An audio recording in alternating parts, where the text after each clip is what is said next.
Hello and welcome, my name is Kyle FtW and welcome to another Call of Duty Modern Warfare video.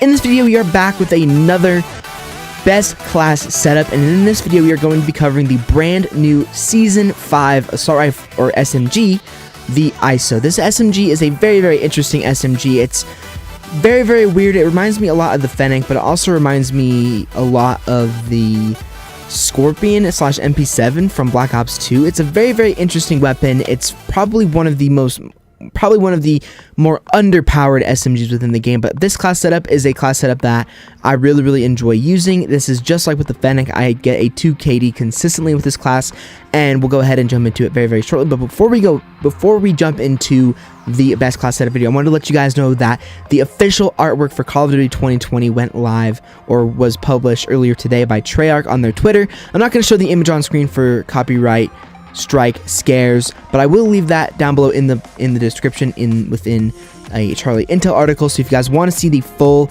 cover art for Call of Duty 2020, you can go and check that out through the Call of Duty through Charlie Intel and that website. The cover art looks absolutely incredible.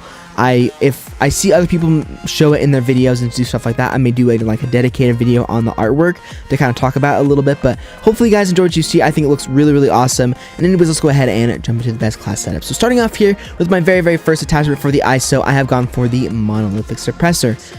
Just like with every single SMG in the game, pretty much, except for the Fennec, the monolithic suppressor is the attachment that I always put on it. It improves sound suppression and improves damage range at the cost of aim down sight speed and aim walking steadiness. Improving sound suppression is good because you'll be off those radars, you'll be off that little compass on the top of your screen. Improving damage range, simple enough, makes the gun kill from farther away, and this definitely works with this weapon. Aim down sight speed and aim walking steadiness are some pretty big negatives, but if you look at the actual mobility of the weapon, it's reduced very minimal, and the monolithic suppressor is just a fantastic attachment that you can never ever go wrong with when you use this weapon. For the barrel, I have gone for the FSS Revolution barrel, which improves damage range, improves bullet velocity, improves recoil control at the cost of aim down sight speed and movement speed. Originally I went with the FTAC 225mm Dominator, which improved damage range and bullet velocity at the cost of aim down sight speed, but but after using both attachments, I came to the conclusion that the FSS Revolution worked much better with this weapon. I did consistently better with it, and overall I killed enemies much more quickly. And because it increases the damage range once again. The bullet velocity is, I still don't know what bullet velocity is. I think bullet velocity has a direct impact with how fast it can kill from far away. For example, with the sniper rifles, if you put a barrel that improves bullet velocity, it can kill enemies from much farther away more effectively, and I think that's what bullet velocity tends to do with weapons. I've also improved this attachment also improves recoil control, which, simple enough, makes it so that the gun isn't going all over the place and you can actually kill enemies from farther away. The cons to this are aim down sight speed and movement speed. Again, we're hurting that mobility a little bit, but believe me, this gun still feels like an SMG. It's quicker than an assault rifle, so don't worry about that at all. And then next, for my next attachment, I have gone for the operator foregrip, which improves recoil control and at the cost of aim down sight speed. Simple enough, the operator foregrip is an amazing attachment. I used the Ranger foregrip for a little while because the Ranger foregrip is, of course, the grip that I tend to gravitate towards to most. I think that's a proper sentence.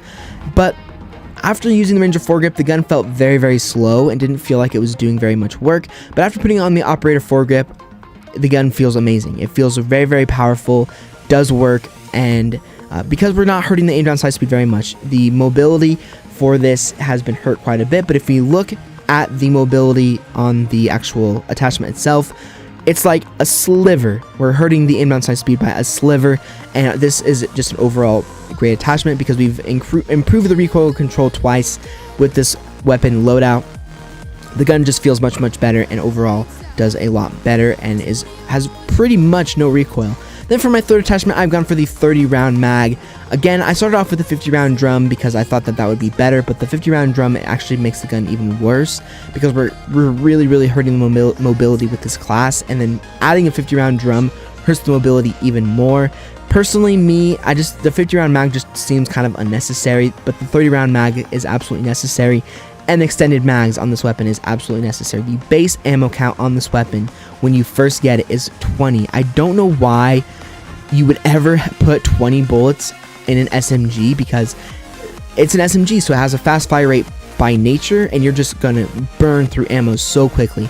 But the 50 round drum mag made the gun feel extremely slow with all of the other mobility hurting attachments, and the 30 round mag just does it just a little bit less. So having that 30 round mag gives you more than 20 bullets, which will make you be able to kill 2 to 3 enemies depending on how accurate you are, and it's just an overall better attachment. And the cons to this are, of course, aim down sight speed and movement speed. So again, but they're very minimal as well, and they don't hurt the weapon very much. And last but not least, for my final attachment, I've gone for the FtW Elite ISO grip, which improves aim down sight speed and improves sprint to fire speed at the cost of aiming stability. The golden rule for Modern Warfare is you always want to have an attachment that improves aim down sight speed and aim down sight speed on your weapon. In this case, I've gone for the ISO grip, which does aim down sight speed and sprint to fire speed, which is huge for SMGs. Being able to aim down sights faster than an assault rifle and being able to have your weapon ready faster than an assault rifle means you will be winning most gunfights from close range. Of course, accuracy is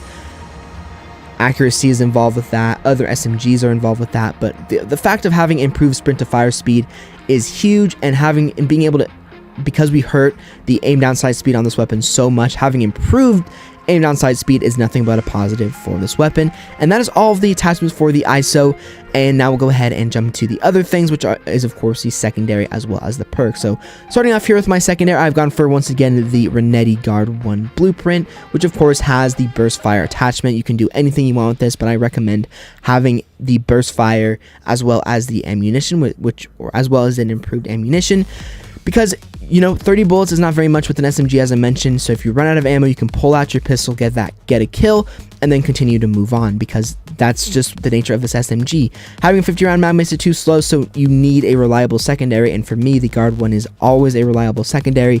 Of course, the secondary is always up to you. You can use a launcher, you can use the Deagle, you can use the 357, you can use some other pistol if you want, but me, I've gone for the Renetti Guard 1 because I just love having the burst attachment on this weapon, and it's basically a second reliable SMG, basically, depending on how you build this weapon.